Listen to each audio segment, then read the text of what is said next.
नमस्कार friends, my name is doctor S K Sharma. I am an assistant professor of English. आपका ये 7 बजे वाली क्लास में बहुत बहुत स्वागत है।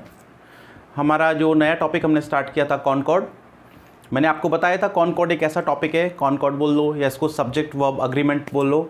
मैंने आपको बताया था कि एक ऐसा टॉपिक है जो हर कम्पैटिटिव एग्ज़ाम के लिए आपके लिए इंपॉर्टेंट है। चाहे आप 3rd ग्रेड की एग्ज़ाम दे रहे हो, 1st ग्रेड की एग्ज़ाम दे रहे हो, चाहे आप कॉलेज लेक्चर की तैयारी कर रहे हो, एलडीसी की तैयारी कर रहे हो, रीट मेंस की तैयारी कर रहे हो, एसएससी की तैयारी कर रहे हो, प्री बीएसटीसी की तैयारी कर रहे हो, पीटैट की तैयारी कर रहे हो, हर कम्पिटिटिव एग्जाम के पॉइंट ऑफ व्यू से बहुत इंपॉर्टेंट है। और जो कुछ भी मैं पढ़ाऊंगा आपको मान के चलिए इससे बाहर कुछ भी नहीं होगा, आपका कंप्लीट सोल्यूशन हो जाएगा उसका। बस आप ये है कि रेगुलर इन क्लासेस को लेते रहिए, क्लासेस को इकट्ठा ना करें कि मैं एक साथ ले लूँगा, तो वो पॉसिबल नहीं हो पाएगा, क्योंकि आने वाले टाइम में इतनी क्लासेस हो जाएंगी इसमें कि आप नहीं कर पाओगे उसको। और साथ के साथ यदि क्लासेस को करोगे तो आपको ज़्यादा बेनिफिट होगा। तो हमने पढ़ा था कि कॉनकॉर्ड का मतलब होता है अग्रीमेंट। यदि स्ट्रिक्टली स्पीकिंग करा जाए, स्ट्रिक्टली कहा जाए तो ये सब्जेक्ट वर्ब अग्रीमेंट होता है। मैंने आपको बताया था अग्रीमेंट में आप कॉनकॉर्ड जो है ये प्रॉक्सिमिटी का भी हो सकता है और नोशनल भी हो सकता है, मीनिंग के अकॉर्डिंग भी हो सकता है और नियरनेस के अकॉर्डिंग भी हो सकता है। अब हम देखते हैं कि कैसे कैसे यूज़ होते हैं और आप इसको बहुत अच्छी तरह से समझते जाइए। इसके बाहर कुछ भी नहीं होगा कॉनकॉर्ड में। देखिए,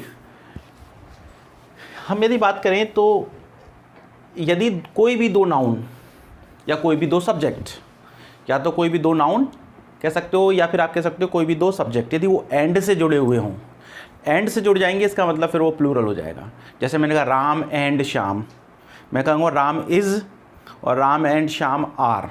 ओके, यदि कोई भी दो नाउन या कोई भी दो सब्जेक्ट एंड से जुड़े हुए हों तो उसके साथ प्लूरल वर्ब आएगी। बहुत ही नॉर्मल सी बात है, आप लोग जानते भी होंगे।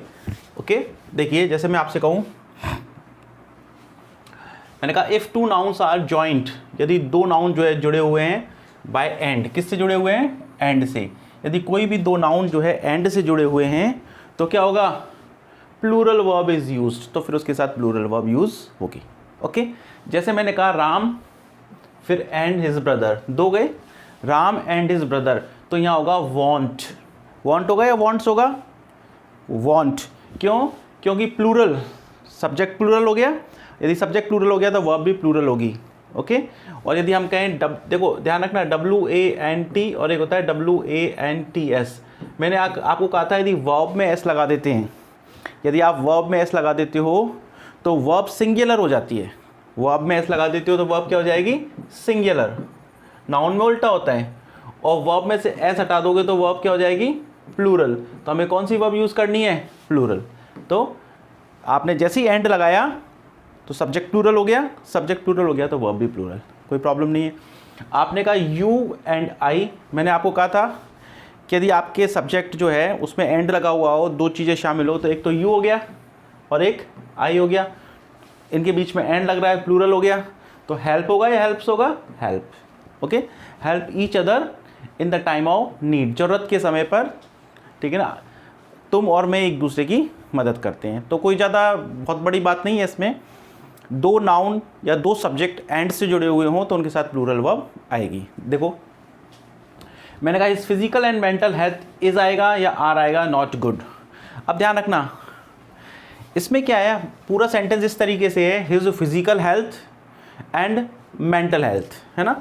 अब इसमें क्या हुआ, हेल्थ कॉमन है तो इसको हमने हटा दिया, इसको एलिप्सिस बोलते हैं, आगे पढ़ेंगे एलिप्सिस के बारे में, अभी मैं इसके बारे में डिस्कस नहीं करना चाहता। अभी तो आप ये समझ लीजिए, इसका मतलब हो गया his physical health and his mental health.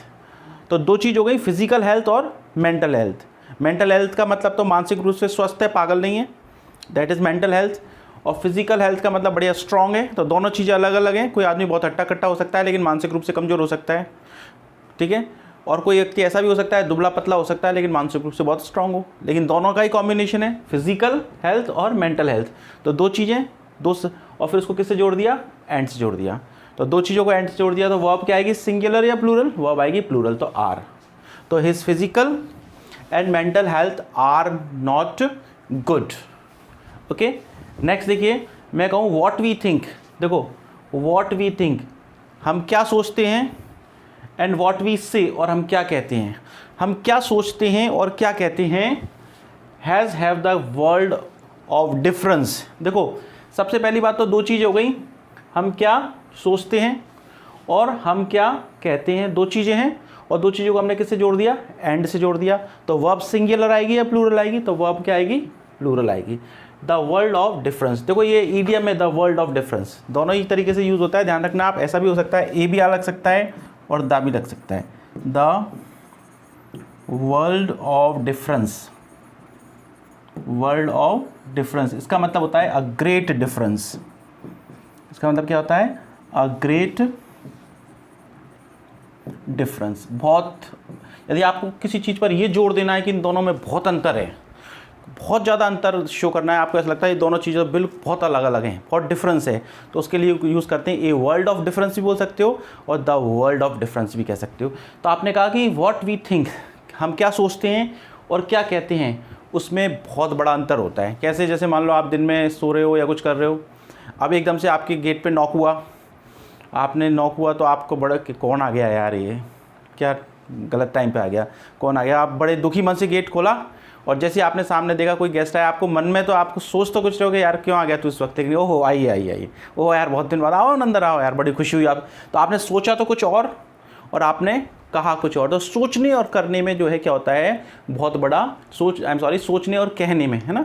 सोचने में आप सोच तो कुछ और रहे हो, लेकिन कहा आपने कहा कि कम वक्त कहाँ से आ गया, मन में तो ऐसा सोचा, लेकिन जैसे ही वो सामने गेट खोले आपने कहा अरे आओ आओ आओ आओ, वो कहे नहीं अरे नहीं आओ ना, बहुत दिन बाद आए हो। तो मैंने ये कहा कि व्हाट वी थिंक, हम क्या तो सोचते हैं और क्या हम कहते हैं, इसमें बहुत बड़ा डिफरेंस होता है। ओके, तो हमने मेन बात ये दो चीज़ों को जोड़ा एंड से, तो वर्ब क्या आ गई आपकी, यदि आपने किन्हीं भी दो चीज़ों को जोड़ा एंड से तो वर्ब आपकी हमेशा प्लूरल रहेगी। ठीक है, ये इन सेंटेंसेस में हमने पढ़ा। आगे देखिए, अब जो बात इंपॉर्टेंट है वो देखिए। अब यहाँ पर कुछ सेंटेंसेस हैं और ये फ्रीक्वेंटली एग्जाम में पूछे जाते हैं, बहुत बार पूछे जाते हैं और आप अच्छी तरह से समझ लीजिए। ये आपको कहीं ना कहीं एग्जाम में आपको मिल जाएंगे, इसलिए अच्छी तरह से समझ लीजिए। और एग्जाम में आए हुए हैं और आते रहते हैं। पहले तो इनका कॉन्सेप्ट समझ लीजिए जिससे कि आपका भी परेशान नहीं हो। एक वर्ड होता है जिसे बोलते हैं, देखिए इधर, I am sorry, PARCEL, parcel subject, समझ लीजिए, PARCEL, पार्सल सब्जेक्ट। ओके, तो देखिए कोई भी दो सब्जेक्ट या कोई भी दो नाउन, ठीक है, कोई भी दो सब्जेक्ट हो या आप कह सकते हो कोई भी दो noun, two nouns joined by and, दो नाउन एंड से जुड़े हुए हैं, एंड फॉर्म अ पेयर, और उन्होंने एक पेयर का अभी समझ में आएगा। देखो पहले बातें समझ लो क्या क्या पार्सल नाउन में क्या होता है। पहली बात, two nouns joined by and, दो नाउन एंड से जुड़े हुए हैं, एंड फॉर्म FORM फॉर्म, और वो किसका निर्माण करते हैं, पेयर, एक जोड़े का निर्माण कर रहे हैं। पहली बात तो ये, ठीक है। फिर उसके बाद ध्यान रखना ये क्या करते हैं, इंडिकेट कह सकते हो, डिनोट कह सकते हो। ये किसके बारे में बताते हैं, किसी सिंगल कॉन्सेप्ट और ऑब्जेक्ट, किसी भी सिंगल कॉन्सेप्ट या सिंगल ऑब्जेक्ट के बारे में बताते हो। Number 3, if we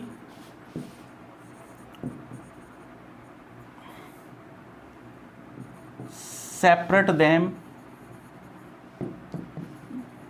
they lose their significance। देखो समझो, देखो ये आपको बिल्कुल क्लियर हो जाएगा, कहीं कन्फ्यूज़न ही नहीं रहेगा। ठीक है, इस तरीके के कोई भी सेंटेंसेस आएंगे तो आपको कभी कन्फ्यूज़न ही नहीं रहेगा। देखिए पार्सल सब्जेक्ट किसे कहते हैं, कोई भी दो, ठीक है ना, नाउन जो है एंड से जुड़े हुए हों और पेयर का निर्माण करें, पहली बात। दूसरी बात, वो किसी सिंगल कॉन्सेप्ट या सिंगल ऑब्जेक्ट की बात करें, सिंगल कॉन्सेप्ट या सिंगल ऑब्जेक्ट के बारे में बताएं। तीसरी बात, यदि हम उन दोनों को अलग कर दें, इफ़ वी सेपरेट देम, यदि हम उनको अलग कर दें तो उनका सिग्निफिकेंस खत्म हो जाए। अभी देखिए एग्जाम्पल से समझ में आएगा।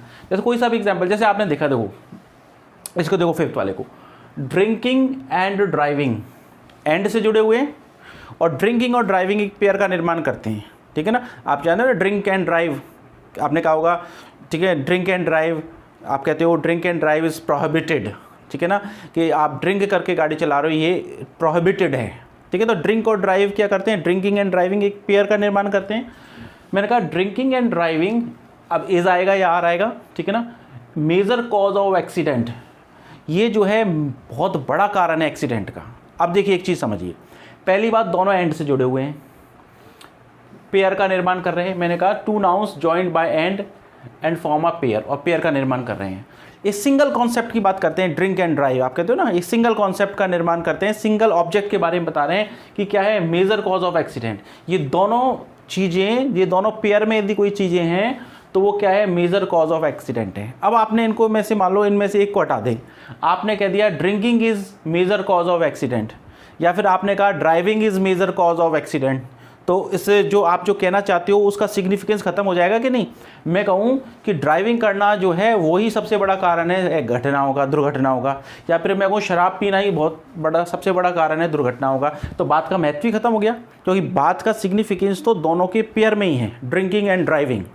तो यदि आपके पास कोई दो नाउन एंड से जुड़े हुए हों, वो पेयर का निर्माण करें। नंबर 2, पहली बात एंड से जुड़े हुए हों, दूसरी बात पेयर का निर्माण करें, वो किसी सिंगल कॉन्सेप्ट या सिंगल ऑब्जेक्ट के बारे में बताएं, तीसरी बात यदि हम उनको अलग कर दें तो उनका सिग्निफिकेंस खत्म हो जाए।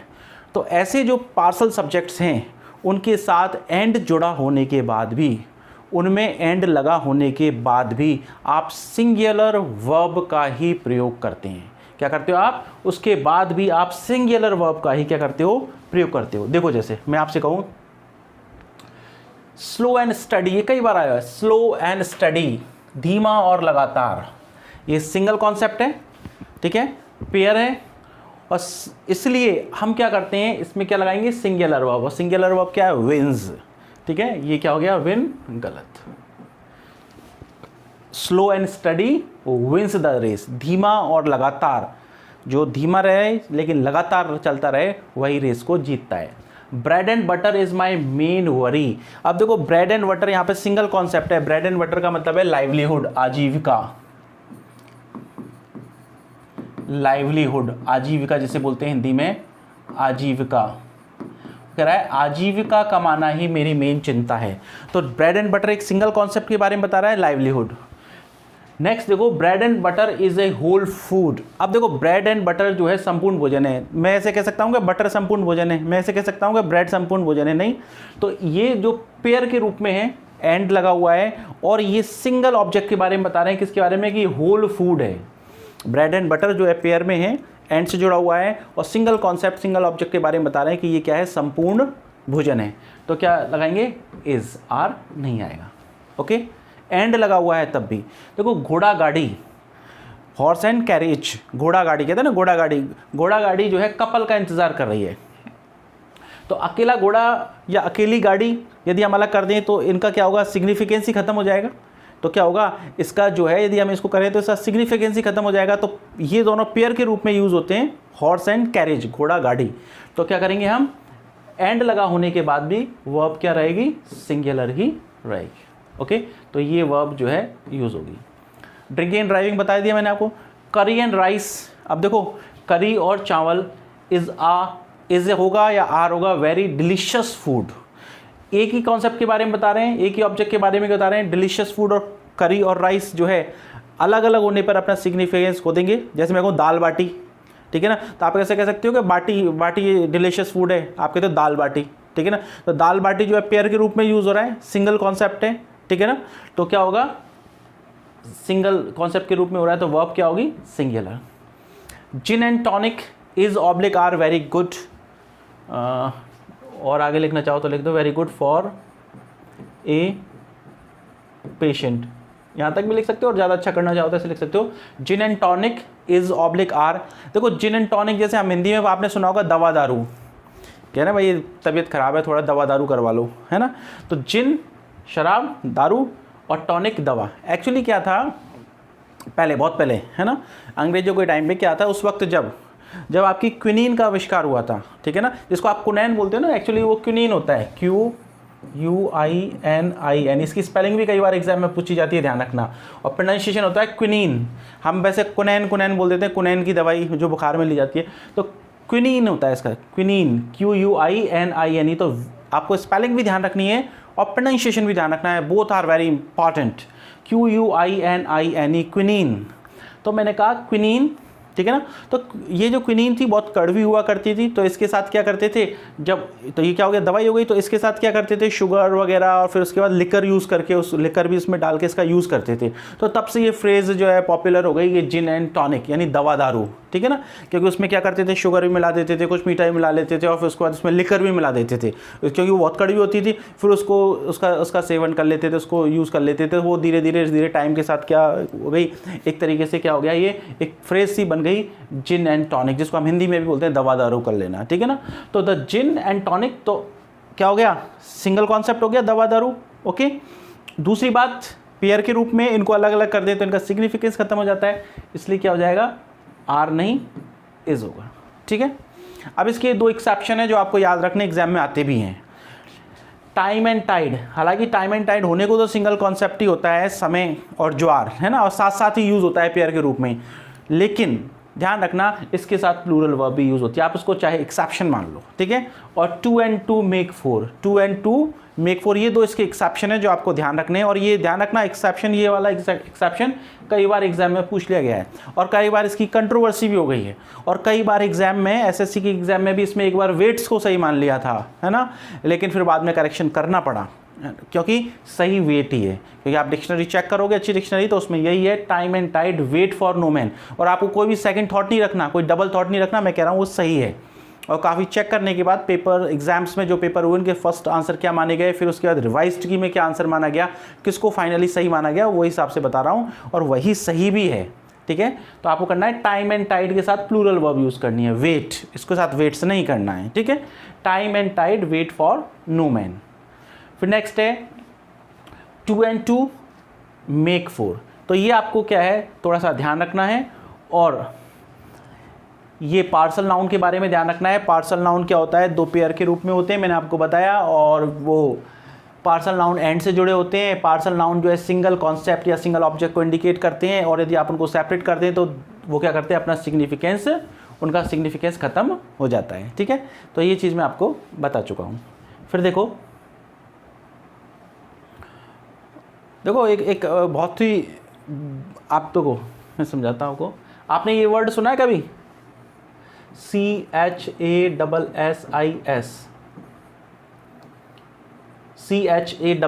सुन तो सबने रखा होगा, है ना। आपने सुन रखा होगा गाड़ी वगैरह होता है, चेसिस नंबर, इंजन पे लिखा रहता है चेसिस नंबर, गाड़ी, ठीक है ना, चेसिस नंबर आपने देखा होगा, ठीक है ना, चेसिस, ओके। ये मतलब वो फॉर्म होता है जिस बॉडी होती है जिस पर की व्हीकल बना होता है, ठीक है ना। कोई भी व्हीकल बना होता है उसका फॉर्म होता है, उसकी बॉडी होती है, उस बॉडी का नंबर होता है कि भाई इस पर ये व्हीकल बना हुआ है, आप उसको चेसिस नंबर बोलते हो, चेसिस नंबर। आपने बहुत सुना होगा चेसिस, गाड़ी का चेसिस नंबर देख लो। तो ध्यान रखना हम बोलते हैं चेसिस नंबर, ठीक है। और आपको विशेष रूप से ये ध्यान रखना है, इसका प्रोनाउंसिएशन चेसिस नहीं होता है, CHASSIS। आपको आश्चर्य होगा सुनकर, है ना, आपको आश्चर्य होगा, इसका प्रोनाउंसिएशन होता है शैसी,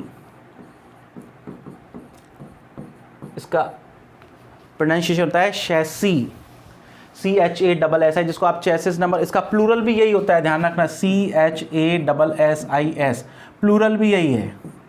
लेकिन ध्यान रखना प्लूरल में इसका प्रोनाउंसिएशन चेंज हो जाता है, प्लूरल में इसका प्रोनाउंसिएशन होता है शैसिस।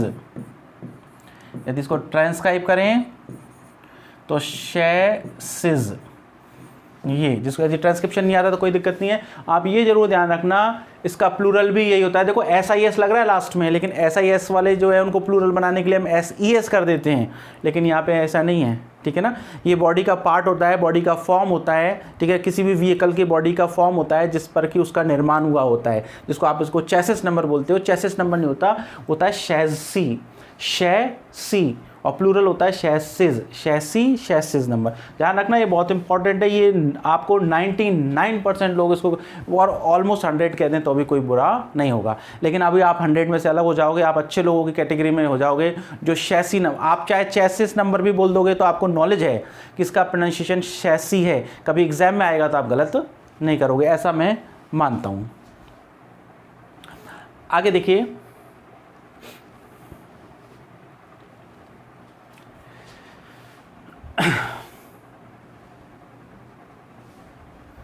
देखिए पहला है थ्री इडियट्स, इज आएगा या आर आएगा, is based on Chetan Bhagat novel 5 point someone. Three idiots movie जो है चेतन भगत के नॉवल 5 पॉइंट समवन पर आधारित है। ये लिटरेचर वाले स्टूडेंट्स के लिए बहुत इंपॉर्टेंट है। चेतन भगत जो है उसका नॉवल है 5 पॉइंट समवन, और आपकी जो थ्री इडियट्स मूवी आई थी वो इसी पर बेस्ड थी। War and Peace is regarded as the great novel in the world.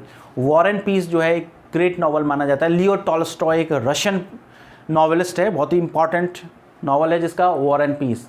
Wuthering Heights is a great novel. Wuthering Height एक एमिली ब्रॉन्टी नॉवेलिस्ट है, बहुत ही फेमस, उसका नॉवल है। The United States of America is a powerful state, Jammu and Kashmir is a problem state. देखो अभी आपने पढ़ा था कि यदि दो शब्दों के बीच में, दो सब्जेक्ट्स के बीच में, दो नाउन के बीच में एंड लगा हो तो प्लूरल वर्ब यूज़ होती है, ठीक है। और किसी चीज़ के पीछे एस लगा हो तो भी प्लूरल वर्ब यूज़ होती है। लेकिन ध्यान रखना एक इंपॉर्टेंट बात यह है कि यदि टाइटल्स, TITLES, टाइटल्स और you can say names, titles और नेम्स किसके, मूवीज़ के, नंबर 2 बुक्स के, नंबर 3 प्लेसेस के।